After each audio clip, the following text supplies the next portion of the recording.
Are you ready to take advantage of the fall attendance bump? We're talking about that today on the Church Revitalization Podcast. Hello, and welcome to the Church Revitalization Podcast, brought to you by the Malphurs Group team, where each week we tackle important, actionable topics to help churches thrive. And now, here's your hosts, Scott Ball and AJ Matthew. Welcome to the Church Revitalization Podcast. My name is Scott Ball. I am not joined by my friend and co-host AJ Matthew this week. AJ is actually in Germany as we speak, working with the church there. We talk about this at the end of podcast episodes, but this is a good opportunity maybe just to mention this on the front end. But the Malphurs Group is a nonprofit organization, and while we do charge service fees to work with churches in North America, that helps to cover our costs and just keep the lights on. When we work with churches overseas, we do so for free. We know that they're not as used to having outside help as we are in the States. And so if there's any money attached to it, that's a barrier for them. And so I just want to say thank you. If you are one of our amazing donors that helps to support the Malphurs Group, and even if you're a church that's worked with us here in North America, you're supporting healthy churches globally and helping churches get healthy all around the world. So thank you so much for supporting, even doing things like listening to this podcast and things like that. It's all things that help us expand the mission of healthy churches. That's what we're all about. So that's where AJ is.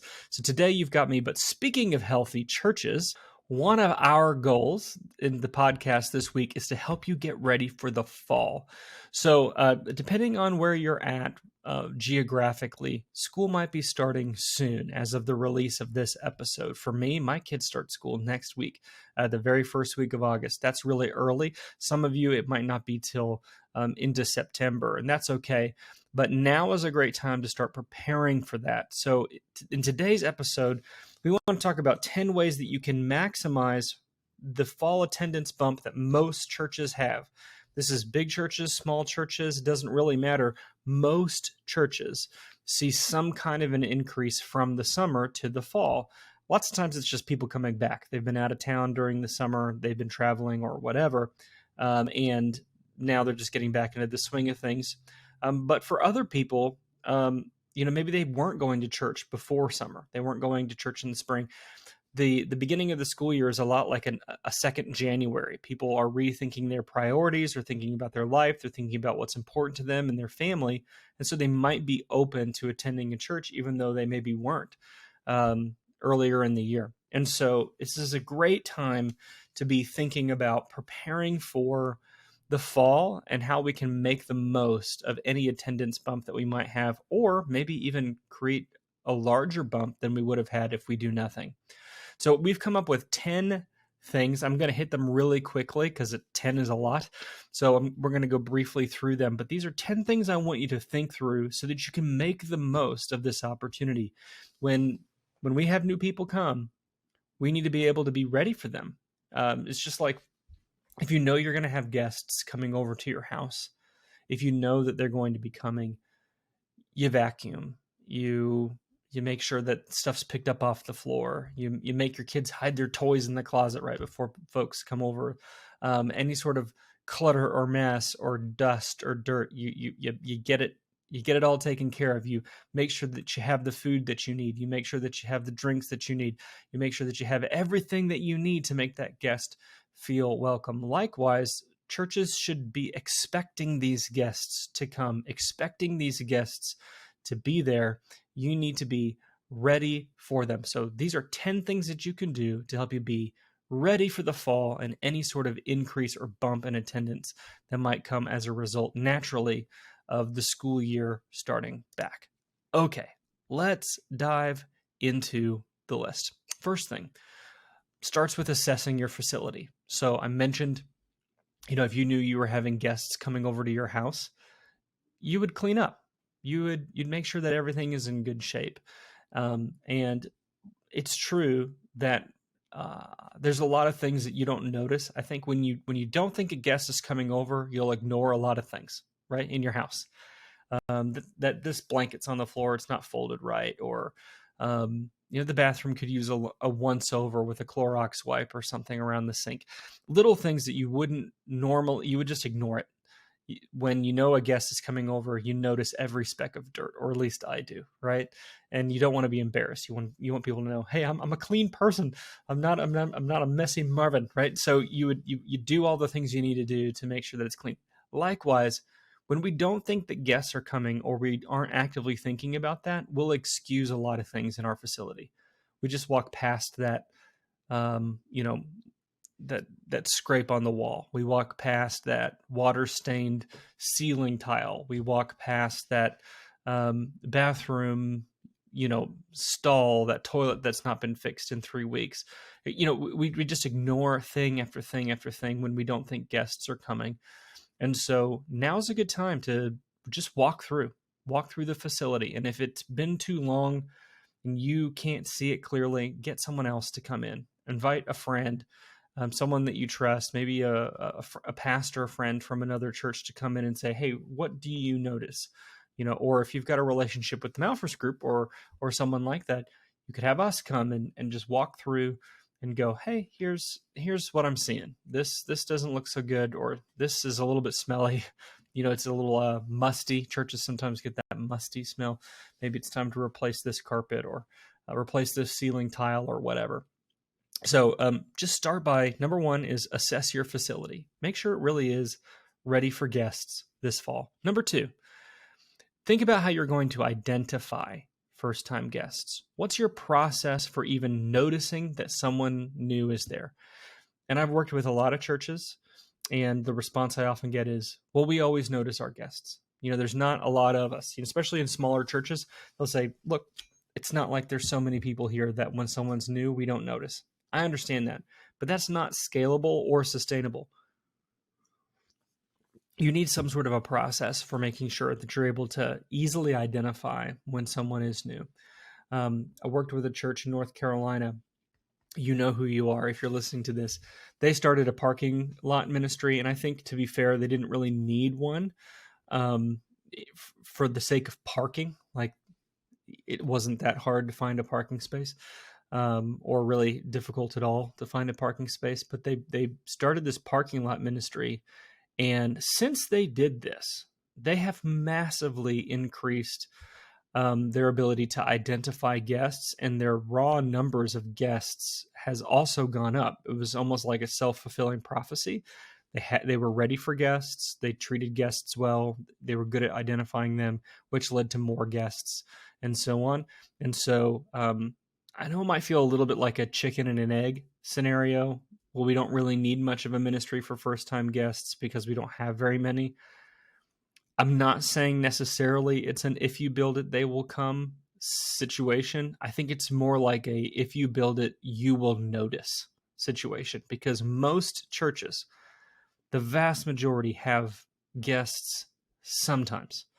Even small churches, sometimes have guests, and when you treat them really well, they stay, and they tell their friends. They invite people they know and go, wow, this church really went out of their way to love me and my family. So number one was to assess your facility. Number two is to identify first-time guests. Be sure you're ready to identify them and that you have a system for that. All right, number three, we have to follow up with first-time guests. It's not enough just to notice them. We have to actually follow up with them. We have to do a good job of communicating with them and starting to build a relationship with them. Now, most churches have something that they do. Maybe they send a letter from the pastor, or maybe the pastor calls, but it's probably going to take more than that to build a relationship. So parts of this we can automate. Parts of this we're not going to be able to automate. We're going to have to do, in person. So if we can get a phone number or a cell phone number, we might be able to send a text message the day of and say, thanks so much for attending such and such church. We're so glad that you were here. If there's anything we can do to serve you, let us know. Something simple like that. Maybe later on in the week, we actually physically call them, or if we know the names of the kids in the family, if they have kids, we could send a postcard to the kids and said, we loved having you at our church. We'd love to see you at Sunday school next week or children's church next week or whatever it is your program is called. These little touches, these little follow-up cues make a big difference with folks and go, oh, okay, they care about me. And you're probably going to need to follow up with them more than just a day or two after their initial visit. So you don't want to swamp people or annoy them or pester them, but just little check-ins along the way are really good. And some folks will come back and not everyone will. Some people will be like, I just came once because a friend invited me and I have no plans on coming back or whatever. That's okay. But if we can be consistent in the follow-up process, then we're going to keep more folks than we lose. So that's number 3. Number 4, level your leaders. We need to get our leadership teams ready for the fall. This is obviously way more complex than I'm going to be able to get into here. And so if the idea of creating levels of leadership is totally foreign to you, I would point you to our leadership pipeline process. And if you seriously just search leadership pipeline on the Malfers Group website, you're going to see at least a few different podcasts and articles that we've done on the topic. But I would encourage you to prepare your team, get your team ready for the fall. Make sure you have all the volunteers that you need, and make sure you have a good structure inside of that so that you aren't putting the entire burden of managing volunteer teams on your limited staff resources. So this means putting in place what we call the coaching level. So putting managers of small teams. These managers, they're also volunteers, but you put them in charge of small volunteer teams. So let's take children's ministry, for example. Let's say you have a staff person, part-time or full-time, over children's ministry. For them to manage an entire staff of children's volunteers is a lot. So instead, break it up into, say, 3 teams. We've got a nursery team, and an early elementary, and an upper elementary. Okay, so then we can put 3 volunteers as volunteer managers over each of those 3 sections.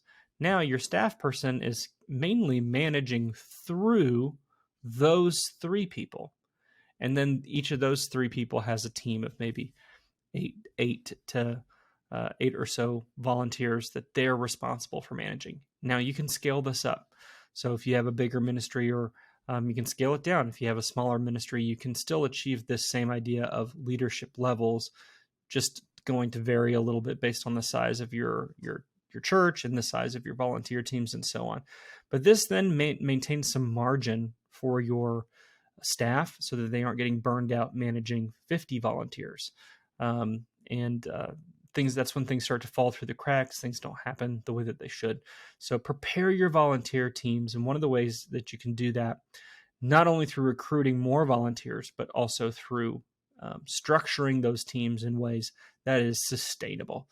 So that's number 4. And again, if that sounds like, wow, you just said a whole bunch of things that make no sense to me, definitely reach out to us. This is something that I work on a lot with churches. Something I'm really passionate about is building leadership pipelines. So you can go to the malfersgroup.com website and search for leadership pipeline, or just reach out to me. You can send an email to leadership@malfersgroup.com and we can chat about pipeline. Okay, number 5, community life. Community life. Listen, if you had a 20% increase during the fall in attendance, do you have enough space in small groups to accommodate those people if they all wanted to join, or even just some of them wanted to join a group? Do you have enough room in your groups? Bo Patterson, who's a certified guide with us and a friend of mine, he's worked with churches leading large ministries for community groups and Sunday schools and so on, and small groups. He I don't know if he came up with this analogy or if he heard it from somewhere, but I'm going to give him credit just because I heard it from him. He said Sunday school classes and groups are like Lego bricks. They only have so many studs on them. And when the studs are filled up, then it's not about that Lego brick's willingness to receive another brick on top of it. It's just that it's all of those connectors, all of the studs, they're full. And the reality is that a lot of our groups and classes, even though we technically have more room in that physical space, there's only so many connector pieces. There's only so many studs in a group. And once those are full, the group or class is functionally closed. So a lot of times we think, oh yeah, we've got plenty of room in our small groups. We've got plenty of room in our Sunday school classes. But if we saw a 20% increase, there wouldn't practically be a place to plug those folks in because it would be really hard for them to connect. So we actually have to launch new groups and classes in order to actually get those people plugged into a group or class. So always be launching new groups, new classes. So that's one thing that you can be preparing for right now is what's the new group or class that we're going to be launching this fall, so that if we have people who are new, who want to get into a group or class, we actually have a space available for them and not be trying to wedge them into a group or a class that's functionally closed. All right, number 6, be socially strategic. Be socially strategic. Getting people to move from the big room to a group or class, or moving them from the worship gathering to volunteering on a team, whatever your next sort of step you would expect people to take would be, that can be hard. It can be really intimidating. And so while I'm not personally a huge fan of just doing things at church for the sake of doing them, or doing fun fellowship events for no reason at all, if you were to do some fall fun fellowship events and to do them with some intentionality, with the specific goal of getting people connected into their next best step, it is a good thing. If you can pull people out of that big room environment, in which I'm talking about the Sunday service or the weekend worship service, if you can pull them out of that environment and get them plugged into some other environment that's more social, where they're going to meet people, or they're going to get to know someone, when they're going to make some sort of a connection that they wouldn't be able to make on a Sunday morning, this is a good thing. And if you were to create some handles, some obvious spots where people can take their next best step through that event, but that's a real win. So that means have physical sign-up sheets for groups. Little things like that make a big difference in helping people get connected. So be socially strategic. Think about what events you have coming up this fall, and don't just do them out of rote. Actually be intentional about using those more fun fellowship-like events to strategically place people into their next best step. Number 7, leverage your digital presence. This is something that I think a lot of churches worked on a lot because of the pandemic. The pandemic made them work on some of these things. They got their services are streaming online now. They've actually blew the cobwebs off of their Facebook page and their website. But for some of you, and I know this is true because I've seen it a lot, you've not done much with it since 2020. I hate to break it to you, but it's been more than 2 years since the pandemic started. So if you were like, yeah, we just did a big refresh on all that, that was probably 2 years ago. So it's probably time to blow the cobwebs off again. Make sure that your website really is ready for guests and helping people understand who you are and what you're about. So getting that Facebook page ready, making sure that that your website really is ready for guests, doing the little simple things that you can do to make your website great for guests. That means making it really obvious when and where your services are. I know that sounds stupid, but if it's in real small print and at the below the fold, that's not good. It should be right there when someone logs on to your church website. Here's where we are. Here's when we meet. That's the number one thing people want to know. Smiling faces of human beings, and human beings that might actually attend your church or look like they could. Not some stock photo of people that would never probably come to your church. making sure your staff page is in good shape with pictures of your staff smiling and not looking like fuddy-duddies. Making sure that your live stream looks and sounds good. Lots of us, we just put up a camera and hit record, and not really thinking about what does the stage look like, what's the sound quality like. It's been long enough now. Again, it's been 2 years, so maybe look at upgrading some of that and thinking about how does this come across online.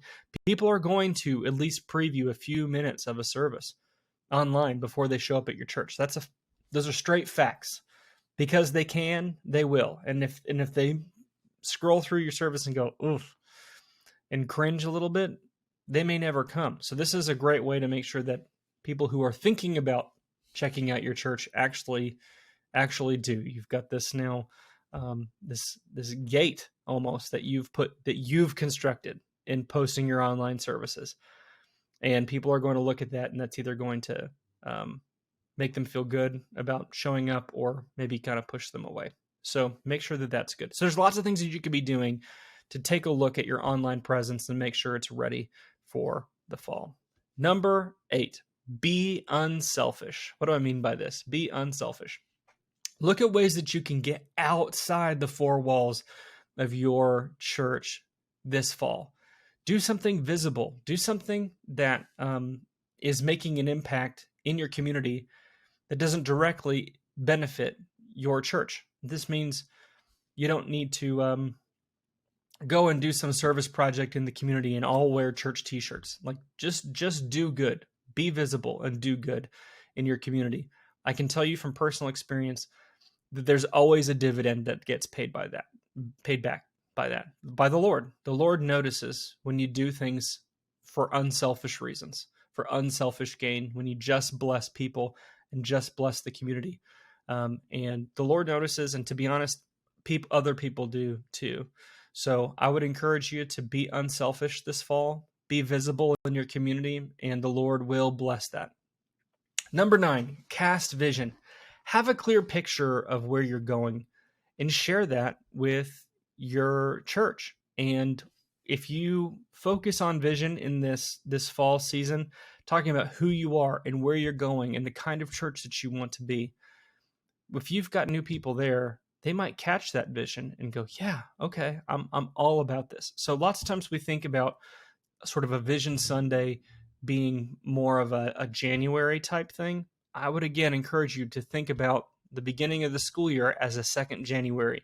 Be sure you take a few weeks to weave in vision language. That doesn't necessarily mean you have to have a Vision Sunday or something that specific, but good leaders know how to weave visionary language into the regular everyday things that they do.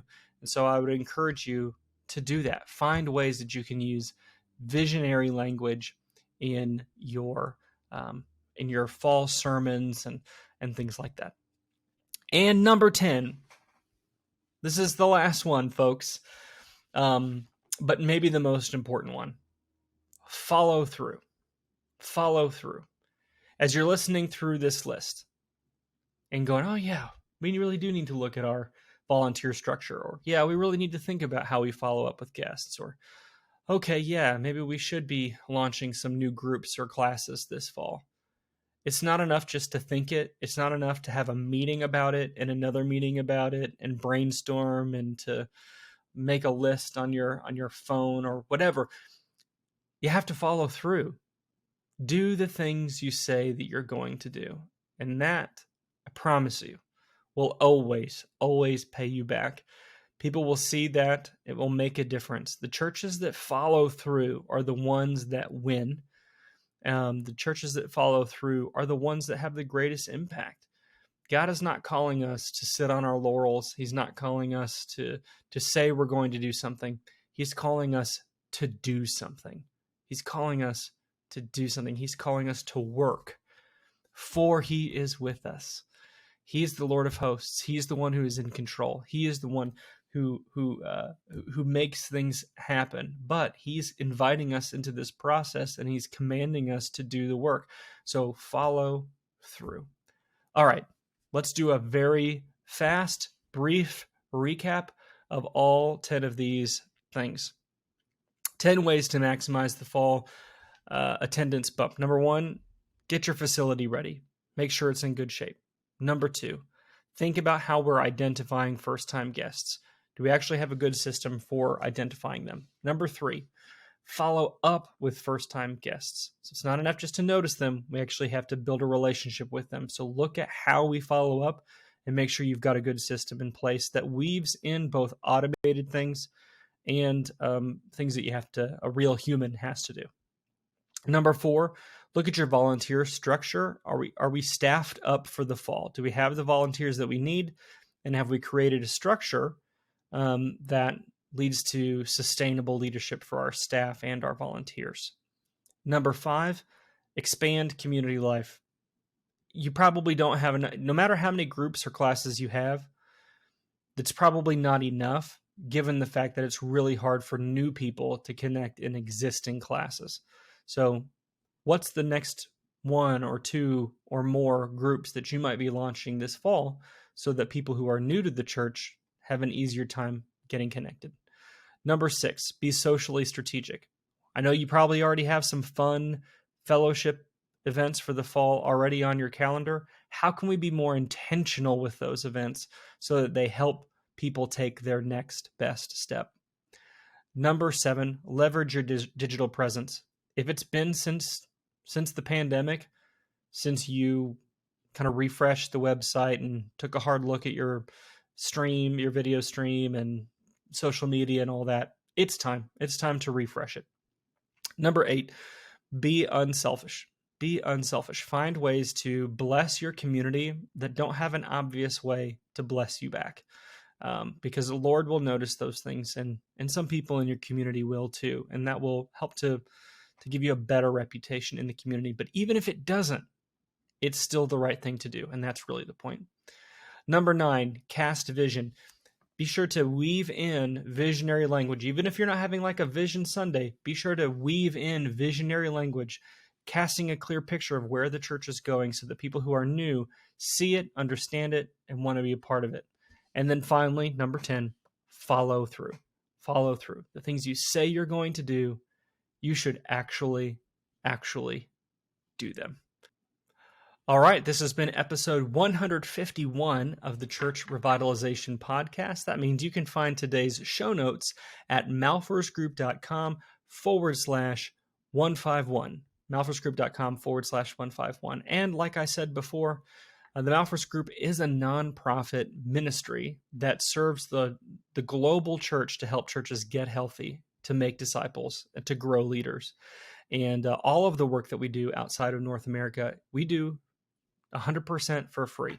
That includes things like going all the way to Germany and serving churches over there. So if you would like to support that ministry, if you believe that every church around the world should get healthy, make disciples, and grow leaders, please support that cause at malfersgroup.com/donate. Also, we're looking for churches that would be interested in becoming mission partners, adding us, even if it was just a little bit of money every year.